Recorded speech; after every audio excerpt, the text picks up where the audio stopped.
నా పేరు ఆగడమోని చంద్ర యాదవ్. నాగర్ కర్నూలు జిల్లా పెద్దకొత్తపల్లి మండలంలో కార్పాం అనే గ్రామంలో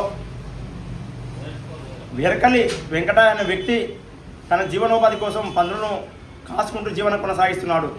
ఆ సందర్భంలో అతనికి ఏదైతే పందులు ఉన్నాయో అందులో ఒక పంది పిల్లలకు జన్మనించడం జరిగింది. ఒక పంది దాదాపు 6 నుంచి 7 పిల్లలకు జన్మనివ్వడం జరిగింది. అందులో ఒక పిల్ల ఏనుగు ఆకారంలో అంటే తొండం పెద్దగా ఉండి చెవులు పెద్దగా ఉండి సేమ్ మన ఏనుగు ఏ విధంగా ఉంటుందో ఆ ఆకారంలో ఆ పందికి ఒక పిల్ల జన్మించడం జరిగింది. జన్మించిన కొద్దిసేపటికే ఆ పిల్ల చనిపోవడం జరిగింది.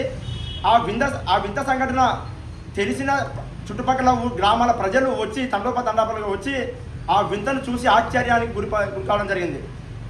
ప్రజలు ఆ వింతను చూసిన సందర్భంలో నిజంగా ఏదైతే మన బ్రహ్మంగారు ఏదైతే చెప్పారో కాలక్రమంలో ఇలాంటి సంఘటనలు జరుగుతాయని చెప్పారో ఈరోజు నిజంగా బ్రహ్మంగారు చెప్పిన మాట సత్యంగా జరుగుతుందని చెప్పి ఈరోజు ఈ పందిని చూసిన ప్రజలు మాట్లాడుకోవడం జరిగింది. ఈరోజు ఇదే కాకుండా ఈ